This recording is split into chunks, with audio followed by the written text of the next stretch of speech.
Alright, we haven't done a tech video on this channel in a while, so I figure it's time to hit the lab.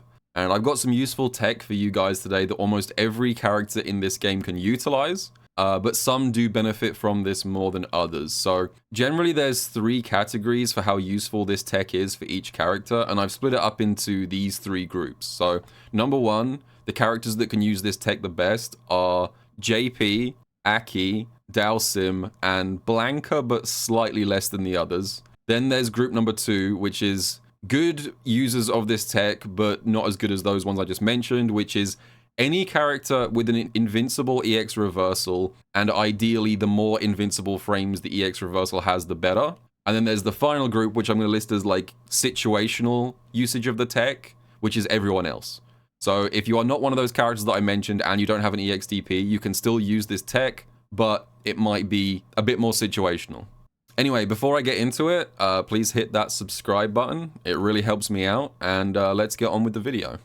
So let's start with a very relatable scenario, something that I'm sure we've all experienced. You know, you're pressuring your opponent in the corner, you're bullying them, you know, maybe you get a knockdown like this, and then you go for a bit more pressure, and this happens. We've all been there, folks. We've all been hit by the wake up level 3.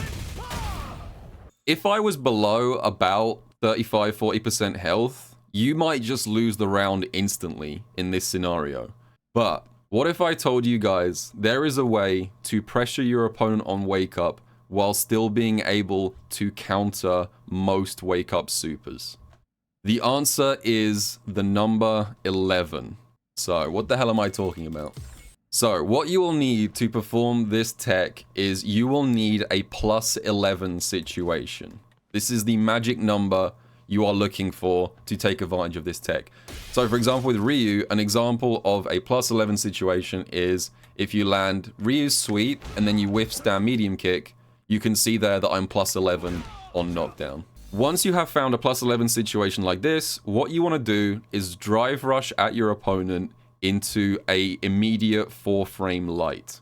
If your character has multiple 4-frame lights, you want to pick the one with the most hit stun, and if you don't know which one that is, I'll explain how to find it in a second. Let's take a look at what happens in various wake up situations using this setup. Let's start with the Ken player just doing wake up block. So I've set Ken to wake up block, and in this situation you get plus 3 on block, which is pretty nice because this sets you up for a tick throw. Something like that. So you get to continue your pressure after the jab, which is pretty nice. Now, what if your opponent wakes up with something a little slow, like maybe a throw, for example? So in this scenario, your jab will counter hit their slow wake up option, and you actually get, well, in Ryu's case, you get to be plus 10. It's a little bit variable depending on your jab frame data, but Ryu is plus 10 here. And now, what if my opponent wakes up with their fastest possible normal, a 4-frame light of their own? This happens. You trade. If you're looking at the frame meter, you can see that after this trade, Ryu is actually plus 4 here. And now I'm going to cut back to what I was saying a minute ago, which is that you need to test this with different 4 frames, because I've been using Ryu's stand jab this whole time, but actually, Ryu's crouch jab does even more hit stun. So if I switch the setup from Ryu's stand jab to crouch jab like this, I'm actually plus 5 after this trade. So you can react to the trade and you can actually get a combo afterwards, even though you traded with the jab. So that'll look something like this. Now, this is where I have to say there are a few outliers in this game. There are some characters that have unusually high hit stun on their lights. A good example of this is JP. So you have to, I'm going to put some homework on you guys' end. You might want to test this with various different jabs, because JP is privileged. You are only plus 2 after this trade. So you still get plus frames. You could still maybe go for a tick throw here. But yeah, you have to be careful because there are a few lights that have unusually high amounts of hit stun. So now's the part where we need to investigate the other options. So I've showed you the jab trade, but this is where things get really interesting, because what if my opponent wakes up with an invincible super? Oh, I get hit. I get punish countered. But actually, this is where this tech gets a little bit devious, because when I do this drive rush jab, the moment that I press jab is actually the same frame that my opponent wakes up. That's why I trade with 4 frames. Effectively, you are 0 after the drive rush. And because of this, when the screen freezes, because of the super animation like this, you are actually in the very first startup frame of your jab. And that means that on the very next frame after the super ends, you can actually Kara cancel out of that jab frame and cancel into specials or supers.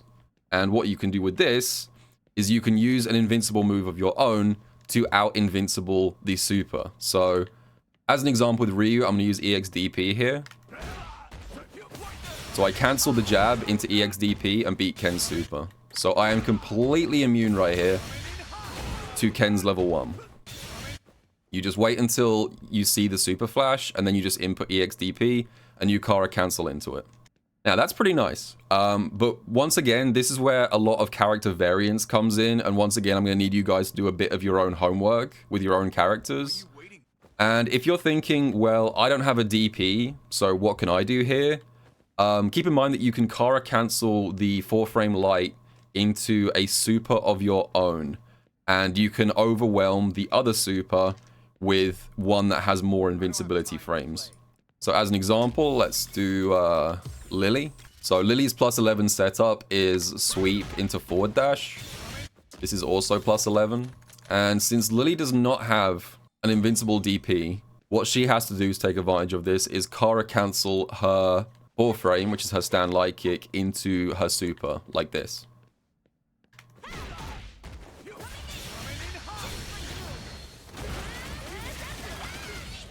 There you go.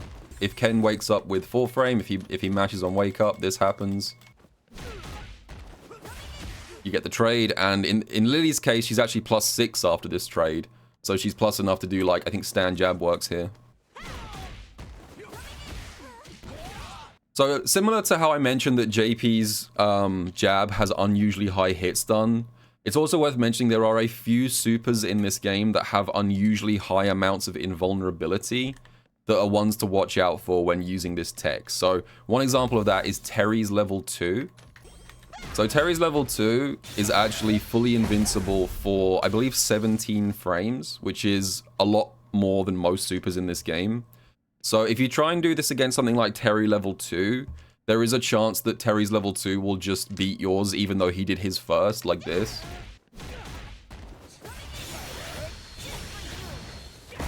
Like that. So be a little bit careful. I would recommend looking at like a frame data list to see which supers have more invincibility frames than others, but there are a couple to look out for. So as well as the examples I've just listed, there's also some character specific options to look out for here as well that I think are worth mentioning. So for example, one super to pay attention to is Rashid's level 1. Rashid's level 1 super, the super Rashid kick. This is actually considered to be an airborne move, which actually means that regular DPs, not EX DPs, just regular DPs, moves with air invulnerability can actually beat this thing. So what you can do is you can do the same setup that I was showing a minute ago. This one, Kara cancel into light DP, and that will happen. And after this exchange, Ryu is plus 43. So you've got all the time in the world to punish this super.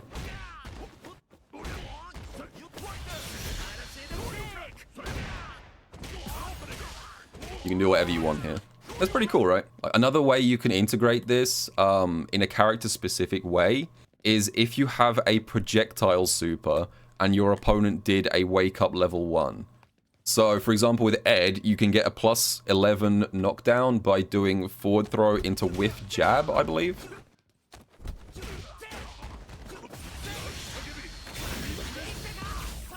Yeah. So you have to make sure that your super comes out before your opponents, but you can actually do this with non-invincible supers if you take advantage of their projectile properties like that. Now, I should also add that when I said that you need to be plus 11 for this tech, I didn't actually only mean plus 11 after a knockdown. You can actually do this tech in any situation where you have plus 11 frames, which includes on block. And you might be wondering, like, what moves in this game are plus 11? Well, the thing is, not many moves are plus 11 if you think about, like, grounded moves, but a lot of safe jumps in this game happen to put you at precisely plus 11 advantage. So, as an example, so Sagat has a pretty easy to do safe jump that's used in most of his, like, mid-screen combo enders, and it looks like this. Heavy Tiger Knee, and then this is a safe jump, right? You'll notice that after this safe jump, Sagat is plus 11. So not only am I immune to the reversal DP, after blocking this, you are plus 11, and you can do the tech right here.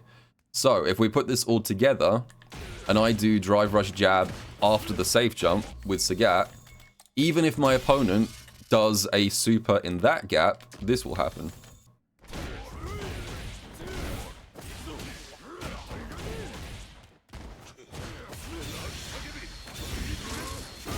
Like that.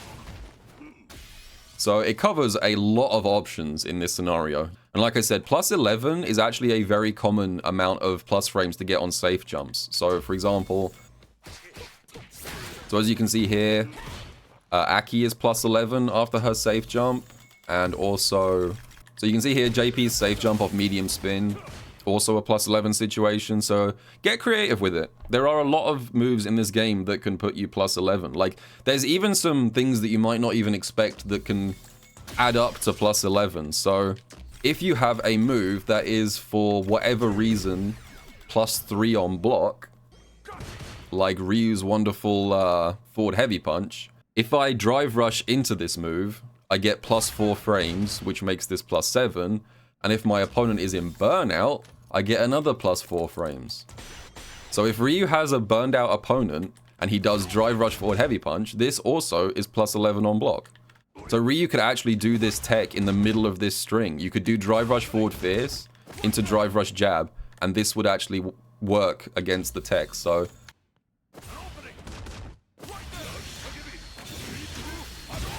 like that. So I also mentioned right at the start that there are a few characters that are extra privileged when it comes to using this tech, and I'm just going to explain those 4 real quick. Number 1 is Aki, and obviously I'm an Aki main, so this is why I bring it up in the first place. The reason this is extra good for Aki is Aki has this move right here, EX Slide, and this means that unlike most characters who have to Kara cancel into like an EX DP or a super of their own to like out invulnerable the other super, Aki can just Kara cancel into EX Slide and then usually gets a massive punish on the other side. Something like this.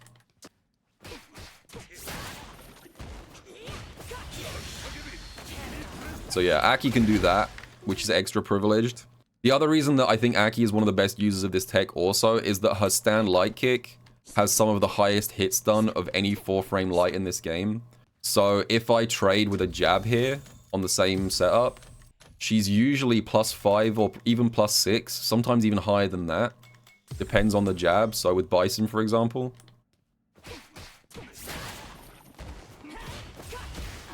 I'm plus 6 on the trade, which means that I can actually link into a medium here. Like that. The next one on my list is JP. So similar to Aki, JP also has a very good move that doesn't require him to have to respond to the incoming super with a super of his own. I'm sure you guys have pieced this together in your heads already. Like that. And then you can do whatever combo you want afterwards. You don't even need to do EX amnesia, as long as it's not a projectile. But yeah, you can do like regular amnesia into stuff, into set play, into death. And like I said earlier, JP's crouch jab also has very high hit stun, which works to his favor for this tech. The next one on my list is Dalsim. You're probably seeing a trend here. If your character has like a teleport or some kind of movement tool which has invincibility, like Aki EX Slide or Dalsim Teleport, you can do some cool stuff here. The only difference is that Sim's Teleport is not frame 1 invincible. I think it becomes invincible on frame 5, which means that you can use this to avoid around like 95% of the supers in the game. But there are a few that can beat Teleport startup, but generally it should look like this. So Dalsim's plus 11 setup is heavy kick blast into crouch medium punch, like this. This reset gives Dhalsim a plus 11 situation, which is quite useful. So,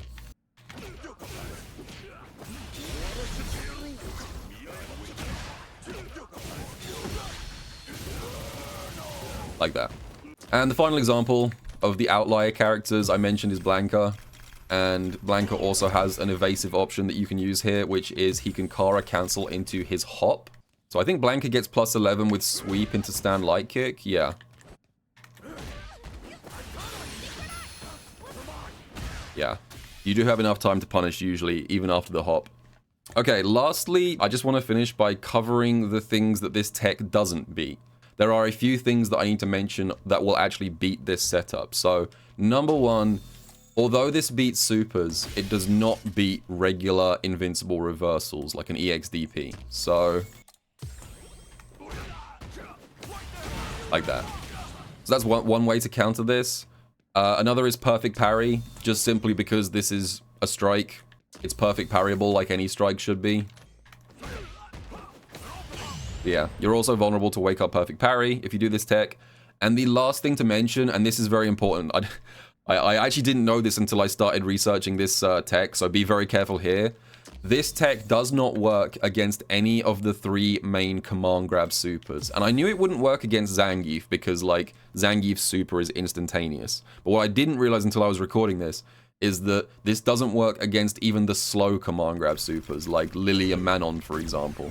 So if Lily or Manon wakes up with level 3, that will actually beat this tech, because the way that it works is that the command grab supers in this game have startup before the super flash, whereas most supers in this game have 0 before the super flash, and then all of their startup is after the super flash, which means that you get too far into the startup frames of your jab, and you can't Kara cancel anymore.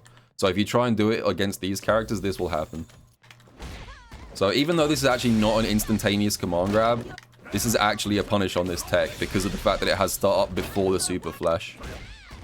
It'll still work against Lily and Manon's level 1 and level 2, just not their level 3. And in Geef's case, it just doesn't work at all because his is 0 frames startup anyway after the super flash. Okay, did that all make sense? I don't know, hopefully this was useful. Maybe take it into the lab yourselves and give it a try. And I will see you guys all in the next video.